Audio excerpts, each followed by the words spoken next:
প্রিয় ভিউয়ার্স, আমরা হয়তো মনে করি যে আমাদের গ্রামে বা পাড়া মহল্লায় জমি নিয়ে বা জমি সংক্রান্ত সমস্যা হয়ে থাকে এবং সংঘর্ষ পর্যন্ত হয়ে থাকে। অর্থাৎ আমরা মনে করি যে সকল অঞ্চল অনুন্নত সেখানেই হয়তো বা এরকম সমস্যা হয়ে থাকে। তবে আমাদের সামনে এখন যে নিউজটি আসছে সেটি আসলেই আমাদেরকে অনেক শকিং লেগেছে, কারণ টিএসএমসির মতো কোম্পানি তাদের আপকামিং যে 2 ন্যানোমিটার চিপসের প্ল্যান্ট হবে, অর্থাৎ টমস হার্ডওয়্যারের অনুসারে প্ল্যানেটের 2 ন্যানোমিটার ফ্যাবের যে জায়গা লাগবে সেটার জন্য কিন্তু অনেক ঝগড়াঝাটি করছে একটা গল্ফ কোর্স অথবা গল্ফ ক্লাবও আপনারা বলতে পারেন তার উপরে, অর্থাৎ the central Taiwan science park. তারা এই বিষয়টিকে আমলে নিয়ে তারা ডেডলাইন দিয়ে দিয়েছে যে 15ই ডিসেম্বরের মধ্যে জায়গা খালি করতে হবে, এরকম আর কি ব্যাপার স্যাপার। আর এ পর্যন্ত বর্তমান সময়ে 95% অ্যাকুইজিশন হয়ে গেছে হয়তো বা ল্যান্ডের। অ্যান্ড অবভিয়াসলি এটা ফেভার করবে টিএসএমসিকে, কারণ এখানে বিলিয়নস অফ ডলারের বিষয় আপনার, কারণ কয়েক মিলিয়নের ওয়ার্থকে কয়েক বিলিয়নের সাথে তো আর তারা অ্যাডজাস্ট করবে না, তাই এরকম হয়তো বা পদক্ষেপ সামনেই আমরা দেখতে পারি। And তার সাথে বলতে চাই, hello what's up guys, CPC here and you are watching PC Tech BD and it's news time. So let's jump into the next story. আর এটা আসছে অ্যাপলের কাছ থেকে। আর আপনারা জানেন অ্যাপলের কম্পিউটিং লাইন আপের কিছু প্রোডাক্ট মার্কেটে চলে এসেছে, অর্থাৎ পেপার অ্যানাউন্স হয়ে গেছে, হয়তোবা কিছুদিনের মধ্যেই সেগুলো অ্যাভেলেবেল হয়ে যাবে। তো প্রথমেই যদি আমরা কথা বলি কালকের, অর্থাৎ আমি জানি না আপনারা কবে ভিডিও দেখছেন, তো তারা ম্যাক মিনি এবং আইম্যাক মার্কেটে নিয়ে এসেছে M4 এর সাথে এবং প্রো চিপসের সাথে।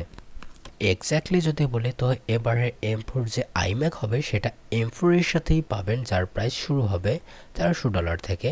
আর যদি আমি ম্যাক মিনির কথা বলি তো আপনারা M4 থেকে M4 প্রো চিপস পর্যন্ত এখানে দেখতে পারেন।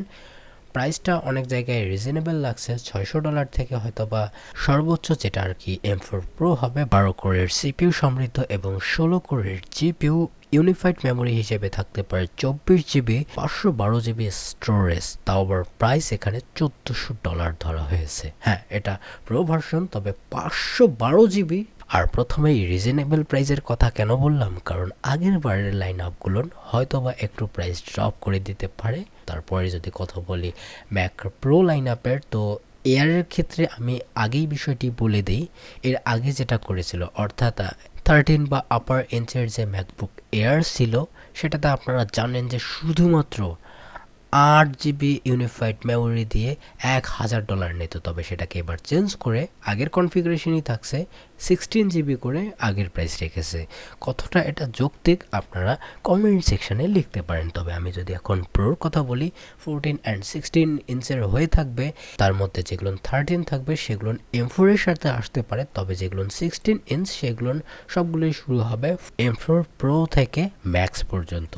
14 কোরের সিপিইউ আসতে পারে এর বেসের জন্য, জিপিইউ কোর হিসেবে থাকতে পারে 20 core, 24 GB unified memory, 512 GB, যার জন্য তারা প্রাইস রেখেছে $2500। এটা কতটা যৌক্তিক আপনাকে লাগছে আমি জানি না, এটা 16 ইঞ্চের কথা বলছে। যদি 13 এর বেস ভ্যারিয়েন্টের কথা বলে 10 কোর জিপিইউর জন্য এবং সিপিইউর জন্য 16 জিবি ইউনিফাইড মেমোরি, 512 জিবির স্টোরেজ, প্রাইস শুরু হবে $1600 থেকে, যেটা আসলে আমাকে অতটাও অ্যাট্রাকটিভ লাগছে না। অ্যান্ড যেটা একবারে ম্যাক্স হবে সেটির প্রাইস আসলে কেমন লেগেছে আপনারা অবশ্যই কমেন্টে জানাবেন। এটা হবে 16 কোরের সিপিইউ, 40টা জিপিইউ। নিউরাল ইঞ্জিনের কথা কি বলবো, তারা বারবার বলেই আসছে এক কথা। আর যদি আমি 48 জিবির ইউনিফাইড মেমোরির দিকে দেখি উইথ 1 টিবির এসএসডি, তো সেক্ষেত্রেও আপনাকে গুনতে হবে $4000। বাই দ্য ওয়ে, কিছু এসেনশিয়াল ফিচার বা এক্সট্রা ফিচার আপনাদেরকে পুশ করার চিন্তা ভাবনা করছে। এসেনশিয়ালের কথা বলছি কারণ তারা থান্ডারবোল্ট 5 নিয়ে আসছে, যেখানে ওয়াপিং 120 Gbps এর স্পিড পাবেন। অ্যান্ড আপনি চাইলেই তার সাথে অনেকগুলো ডিসপ্লে অ্যাড করতে পারেন, অর্থাৎ অনেক কয়টা হাই রেস ডিসপ্লে, তার সাথে হাই স্পিড ডেটা ক্যারি। তবে চার্জিংয়ের জন্য আলাদাভাবে ম্যাক্সিভ দেয়াই আছে। ট্রেমেন্ডাস লেভেলের পারফরমেন্স তারা এক্সপেক্ট করছে, বিশেষ করে আপনি যদি একজন কন্টেন্ট ক্রিয়েটর বা প্রফেশনাল ওয়ার্কলোডের বিশ্বাসী, তো সেক্ষেত্রে এটা আপনাকে অনেক হেল্প করতে পারে অ্যাকর্ডিং টু দেম। আর ওয়াপিং 24 ঘন্টার ব্যাটারি লাইফ তারা প্রমিস করছে, আমি জানি না কত ঘন্টা করে, তবে এটা যদি 2 ঘন্টা কমও করে থাকে তো ভাবুন একটা বিষয়, আপনি ছোটোখাটো ওয়ার্ক করছেন, অলমোস্ট একদিন চলে গেছে, তার মধ্যে আপনার ঘুমও কিন্তু ইনক্লুড।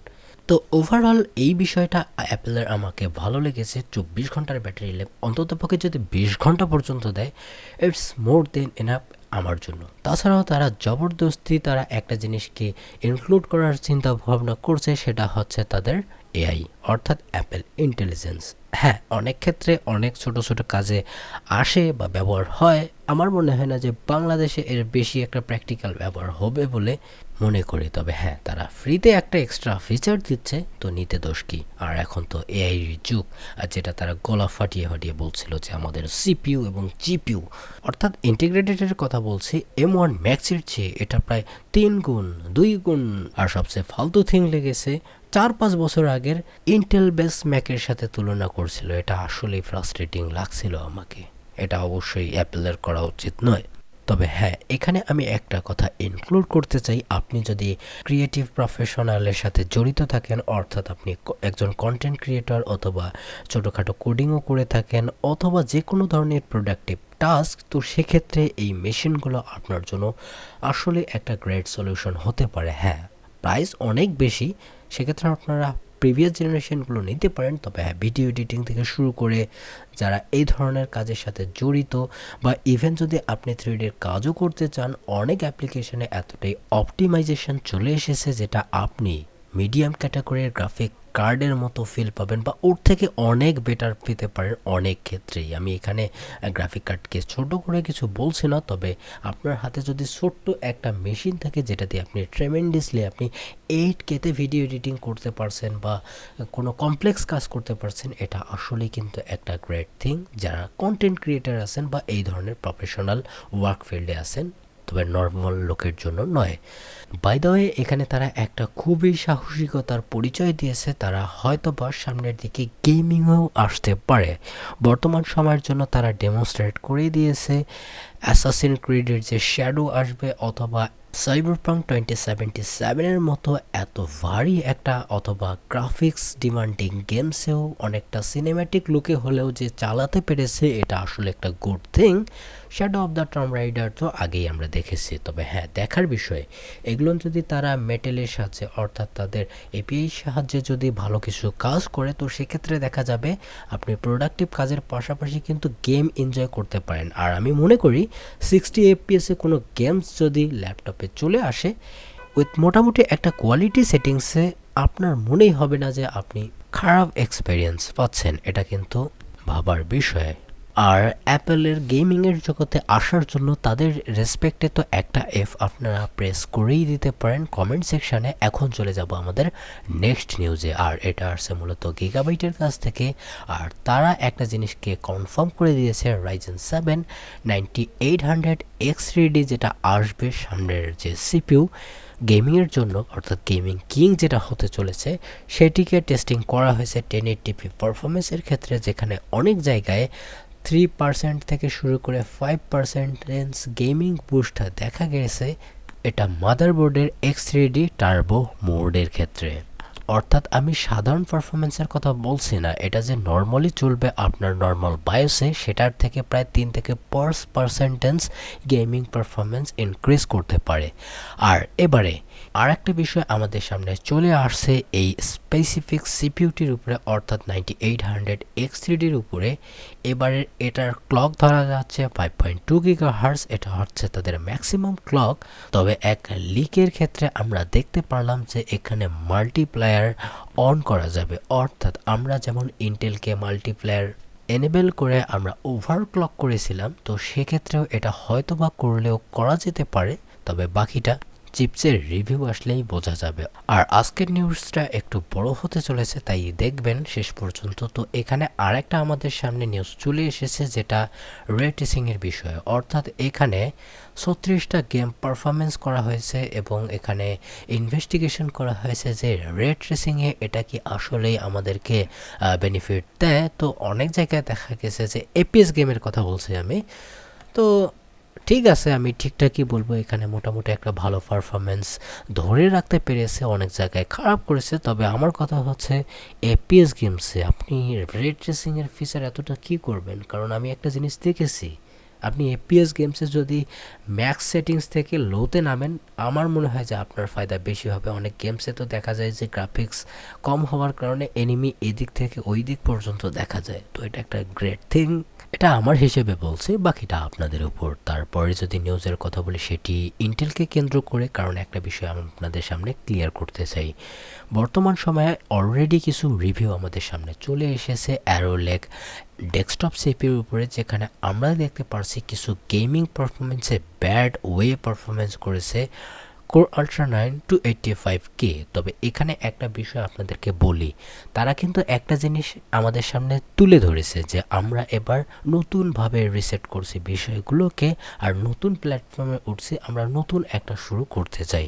তো সেক্ষেত্রে আপনি এখানে কিছু বেশি বলতেও পারছেন না, কারণ তারা তো আগেই অ্যাপোলজি হয়তোবা ইনডাইরেক্টলি চেয়ে নিয়েছে। তবে হ্যাঁ, ইম্প্যাক্ট দেখতে পেরেছি তাদের থার্মাল ডিজাইনে, এবং তাদের যে পাওয়ার কনজাম্পশন, এটা কিন্তু অনেকটাই রিডিউস করতে তারা সক্ষম হয়েছে। আর সেক্ষেত্রে তারা 5-6% অনেক জায়গায় পারফরমেন্স লুজ করেছে, যেটা বিশাল যে একটা ব্যবধান সেটা আমি বলছি না এএমডির পক্ষ থেকে। তবে হ্যাঁ, এখানে আরেকটা সিপিইউ আমাদের সামনে চলে এসেছে, সেটা হচ্ছে কোর আল্ট্রা 5 245K। এই সিপিইউটা আসলেই অ্যামেজিং পারফরমেন্স করতেছে তার প্রাইসে থেকে, আর অনেক গেমস থেকে শুরু করে প্রোডাক্টিভ অ্যাপ্লিকেশন পর্যন্ত রাইজেন 9-এর পর্যন্ত অবস্থা খারাপ করে দিয়েছে, যদি আমরা প্রাইসের উপর বিষয়টিকে বিচার করি। তো এই বিষয়টি আপনার মাথায় থাকা উচিত। তবে এখন যদি আমি ফাইনাল কথা বলি এএমডির, তো তারা হয়তো বা 25 সালে অনেক কিছুই করতে যাচ্ছে, যেটা আসলেই দেখার জন্য সবাই রেডি হয়ে আছে। And I think it will be the most exciting year for AMD। আর এটার কারণও খুব সিম্পল, কারণ তারা CES-এ হয়তোবা অনেক কিছুই আমাদের সামনে নিয়ে আসতে পারে। যদি কথা বলি ক্র্যাকেন হতে পারে একটা ভালো ধরনের এপিউ, যেটা সামনেই আসতে চলেছে। ফায়ার রেঞ্জ আসতে পারে। স্ট্রিক্স হ্যালোর কথা তো বারবার বলেই আসছি, খুবই পাওয়ারফুল এক্সপোজার দিতে চলেছে ল্যাপটপের ক্ষেত্রে। তারপরে যদি ডেস্কটপের দিকেও দেখি, হয়তোবা রাইজেন 9000 সিরিজে যে সকল X3D হবে সেগুলো কিন্তু একটু পরে আসতে পারে। রাইজেন Z2-র কথা বলি, অ্যান্ড সবচেয়ে ইন্টারেস্টিং পার্ট হবে আমার জন্য বিশেষ করে, সেটি হচ্ছে RDNA 4। সেটা দেখার জন্য আমি অনেক আগ্রহে বসে আছি, কবে হার্কেলম্যান এসে সেই ট্রোল আবার এনভিডিয়াকে করবে তাদের পাওয়ারের ক্ষেত্রে, অর্থাৎ পাওয়ার কানেক্টরের ক্ষেত্রে। আই হোপ যে নিরাশ করে থাকলে ডিসলাইক করে দিতে পারেন, না করলে লাইক। অ্যান্ড অবশ্যই আপনারা কমেন্টে জানিয়ে দিতে পারেন যে আপনারা AMDর কাছ থেকে কিছু নিচ্ছেন নাকি ইন্টেল, অথবা আপনার যদি পকেটটা একটু ভর্তি হয়ে থাকে তো সেটা খরচার ব্যাপারেও কিন্তু জানাতে পারেন। দেখা হবে নেক্সট কোনো ইন্টারেস্টিং ভিডিওতে। ভালো থাকবেন, সুস্থ থাকবেন, বাই বাই।